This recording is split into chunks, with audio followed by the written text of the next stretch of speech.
Welcome back. This is By the Book, and we are your married relationship coaches. Yes. Talking to you today about Married at First Sight, Season 15, Episode 8, Nate and Stacia.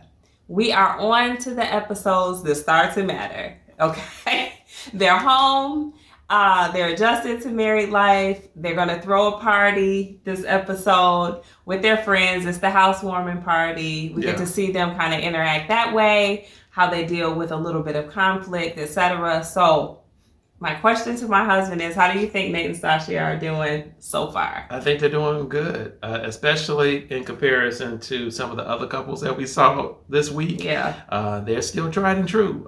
They started out really well, and they've been progressing, I think, as the weeks have gone on. And yeah, it's a little bit of foreshadowing kind of going on. Yeah. But yeah, I still are doing pretty good, because even prior to the party, Nate was talking to his friend, and he was on the same page as Stacia when she suggested for them both to go to counseling. Yeah. So in that conversation with his friend, he was kind of expressing, even if he didn't say the word frustration, he was still kind of expressing frustration. And because this is what I said, again, we all know I'm a low emotion kind of person. Okay. So I kind of relate. He knows I am. Yeah. I can kind of relate to Nate in this situation. He's telling his friend, look, I think I'm sharing, I'm being open, I've given you the details, and you're still saying that I'm closed off or I'm not opening up.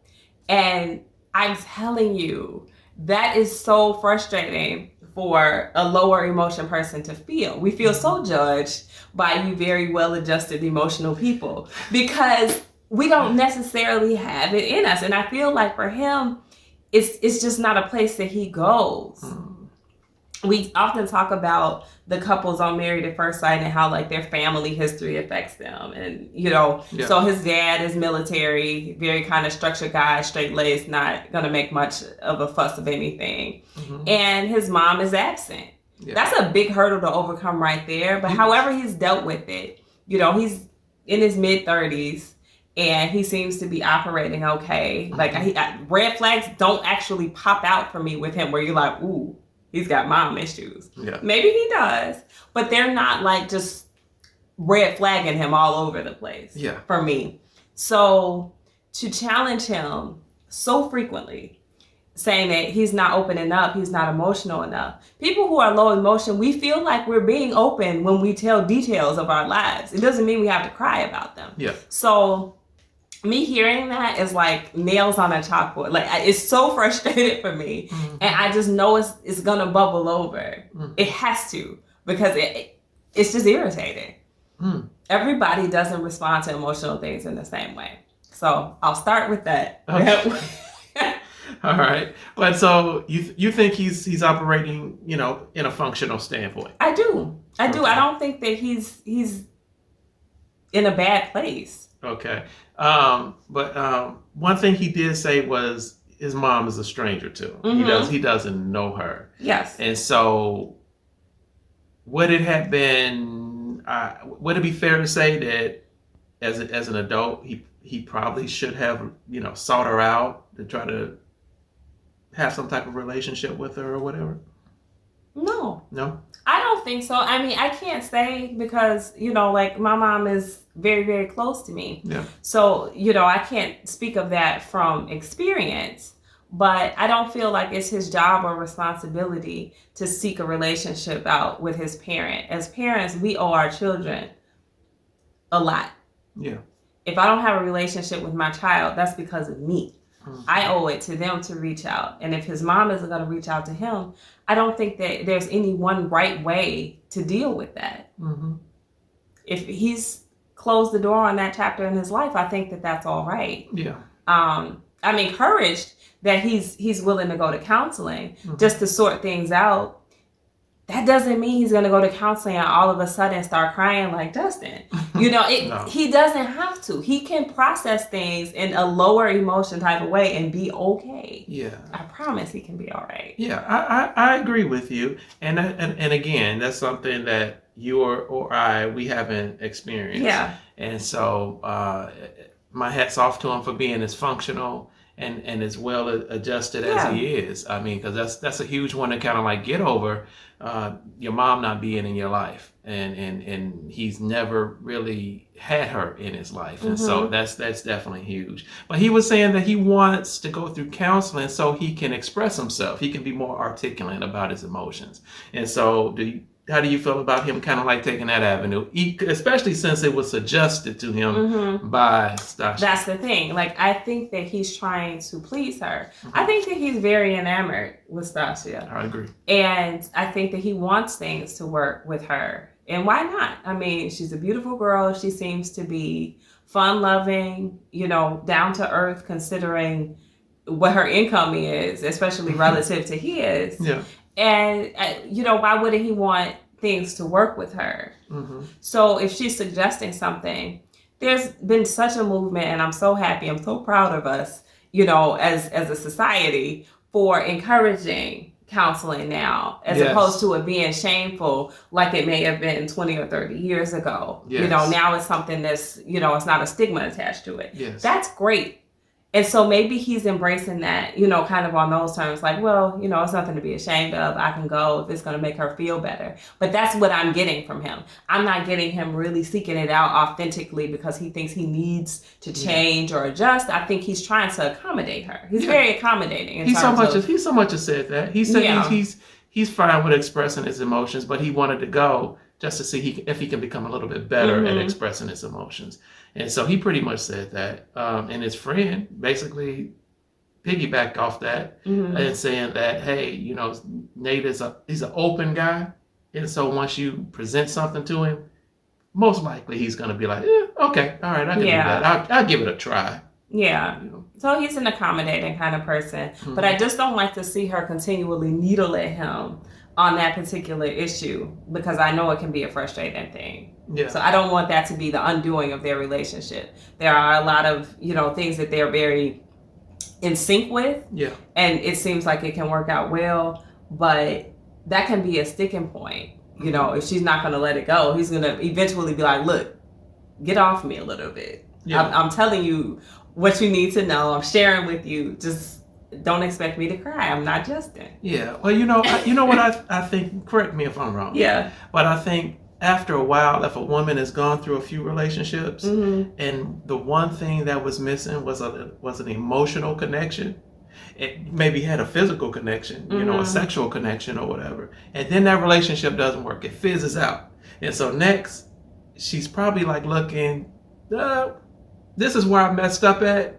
It was all physical or mostly physical. That wasn't an emotional connection. And so, by God, the next time I have a relationship, I want to make sure that we connect on an emotional level. And so here she is in a marriage now with a stranger, and for her, she thinks that he's a bit closed off or a little bit guarded. And so she's saying, hey, I kind of promised myself the next time out, I wasn't going to make the same mistake, and I wasn't going to have a physical relationship. I want an emotional connection. And Nate, what are you doing? You're not telling me how you feel. I think that's a fair point. I think that a lot of women do go through that. Many may go through the physical before the emotional, or whatever the case may be. Nonetheless, everybody's an individual, and she has to treat him as such. Yeah. So she has to meet him where he is. You can't squeeze blood from a turnip. It's not coming out. So if he doesn't have that much emotion in him, she's going to have to decide right now if that's just not enough for her,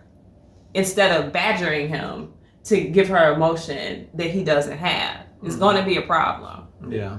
Yeah, it's definitely going to be a problem. It's going to be a problem. Next thing I have is kids with them. Kids. I mean, yeah. So I don't know. And I think it was lighthearted, the conversation that he was having with her friends, and I think her sister. Like, how's she gonna be with kids? And she doesn't even like she pets. don't even like a dog. So I think that was lighthearted, but also it's a whole different thing. Remember the commercial that said having a baby changes everything? Yeah, it literally does. I think she'll be fine. I think she'll adjust. She seems like a very normal person to me, and so I'm not afraid that she'll be like, what's this? I don't. kids, I think it's going to freak her right on out how much of a mess they make. Yeah. But she'll be okay. She's going to adjust to it. Okay. And to be fair, he just can't, like she said to his friends, he wants the 3 to 5 year timeline. She don't have that type of... I would say this to Stacia about that. Yeah. Girl, freeze your eggs because it's available to people now. I wish I had known about it younger. But honestly, like, if you really want to stick it out with him and he's kind of, you know, stalling that whole family thing, just freeze your eggs because, doggone, like, waiting until she's 42 to try to have her first child, that's going to be a problem. This is true. That's a problem. This is true. Women operate on a different timeline than what men do. We all know it. Men drag things out until the end of time. And it's not an arbitrary timeline, right? Like, it literally is a physical timeline. It really is. When it just doesn't happen anymore. And it's not cut and dry what number that is. It's not like you can say it's a hard stop at 40 or at 45 or, you know, whatever. It varies. You know, there's a range. It starts getting more difficult for women to conceive after they're 35, maybe even before. So, you know, you got to treat that accordingly. I agree. I agree. It's a little bit harder for men to kind of get on that page because our internal clock does not work the way a woman's does. Yeah. You know, men can, you know, probably have kids until 75, probably, you know, if things are still working. I mean, it may be something wrong with it. Heaven forbid. But honestly, it's I'm not even going to get into it. But so, you know, his clock is definitely different than hers. And as far as him trying to make sure that she's maternal and she's going to lay back on the cleanliness, I understand, but I don't understand, you know, so he's going to have to kind of like come around get to on her. her page. He's definitely going to have to see that one more her way. Yeah, definitely. All right, so I want to have the sex conversation. They all sat around, the guys sat around. I don't know, this looked like a drinks table. They were sitting around and chatting. Yeah. But everybody wants to know. She's not giving up the cheeks. Who consummated? And Nate made it very clear that he didn't consummate with intercourse, but there was other activity. So, and just to be clear, because I am being a little bit like beat around the bushy. Yeah. But, you know, it was a physical act performed by him, not reciprocated. Yeah. And it happens. Right. But is that going to be an issue? It could be if it persists. You know, it's one of those things. You give and you hope to receive. You receive and then you give, and that's what a relationship is all about. That's what a marriage is all about. And so I don't see that happening long term. Because I definitely would see him being very frustrated. I actually think that might have been a misstep on her part if she's not like near ready. To allow that to happen, because now it's pressure on her. You know, there's an expectation there. It feels like that's when y'all clocks start ticking. They don't have biological clocks in terms of reproducing, but they got biological clocks, okay? There's a clock and it ticks. And he said he's a giver, but I think once there's something given, you know, they're looking for a return at some point. This is true. I mean, I'm not a big tit for tat type of person, you know, not with everything, especially within marriage. Sometimes a person has more to give than another person has to give and can give more frequently. And so you kind of work out those things between the two people that are in this relationship. But you're right, early on, they're trying to feel each other out and they're engaging in physical contact. And so I can get it once, twice, maybe 3 times or whoever, but she's going to have to. Yeah, I feel like give up the cheeks. I mean, that's his wife. So, she's going to have to kind of, Especially if you're talking about having kids within a year. Or having Yeah, like how do you? Well, I mean, it's been 2 weeks. To be fair, it's been 2 weeks. This is true. So I don't want to rush it in terms of that. Yes. I'm just saying, like I said, I think she might have made a misstep by allowing that to happen because the pressure is now on her, and he's also in an uncomfortable position. I think, just from my own knowledge and experience, it seems like it works that way. Like it puts it shifts the dynamic a little bit weird, and it puts him in an uncomfortable position where he's like, dang, I shouldn't have even done that. Like. And it just does.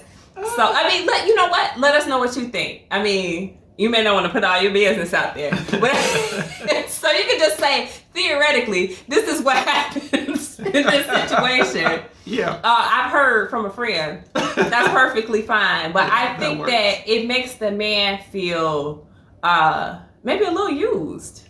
Yeah. Don't you think? Yeah, probably so. Yeah, probably so. Especially. If he didn't go into it with the mindset, this is all about her and I'm just here to please her. If he didn't go into it with that mindset, if he thought it was going to be a switch around or whatever you want to say, and it didn't happen, then and especially if it happens too often. I mean, but that's within his control, right? Like, he could stop. He could, but he won't. Why? Because he could be, in the back of his mind, he could be like, tonight is the night. So men have to let out all their tricks, okay? So whatever it is, we got to let them out. A lot of us don't have many tricks. So we maybe got like 2-3 tricks, tops. And so those 2 or 3 tricks, they got to be let out, let the woman know that, hey, we can do what we need to do. They got tricks, y'all. We got tricks. So. There better be some good tricks. Some are better than others. Well, oh my gosh. I just feel like that almost in and of itself is a foreshadowing. Because what it seems like now, like we've noticed over the past couple of episodes, Stacia is particular about, the cleanliness of things. Like things are kind of having her way. Now she's very nice about it. But at the end of the day, things are having Stacia's way. Yes. And now we add that into the equation. Mm-hmm. So I think he's going to start feeling like, when do you do anything for me? When do you compromise? Yeah. Like when does it come? When does it swing back my way? The pendulum needs to swing back my way at some point. And it's kind of like what we discussed too. I think since she's such a high wage earner, and she's used to having her way, and she may, the old adage is, I pay the cost to be the boss. Mm-hmm. And so she may have a little bit of that in her. Yeah, but that ain't gonna work in that marriage. It's not gonna work in that marriage. She's gonna have to compromise. She's gonna have to talk to him. It's going to be tough. And we saw a little bit of the previews for next week, and it looks like that's going to be the first time that they maybe get heated. Yes. Things come to a head, something emotional, something about him being emotional, or whatever the case may be. And I can't help but to think that stems from all of that. That's just the culmination of all these having Stacia's way. And here he is performing oral sex. Can't say that. I can say that. No, you can't. And why? Can I say that, y'all? We gonna put it up, though. They gonna have to censor me then. With all of the innuendo that we have. I'm just gonna put it out there. Why we don't have to? We grown, right? We know what's happening. All right, that happened. No reciprocation. Yes, gonna be a problem. But let us know what you guys think. This is still my favorite couple. This is my power couple. I still say yes in decision day. Mm-hmm. But that could be an issue. It can. There's a few things they got to iron out for sure. Yeah. Mm-hmm. All right, guys. Like, share, comment, subscribe, and we'll talk to you soon.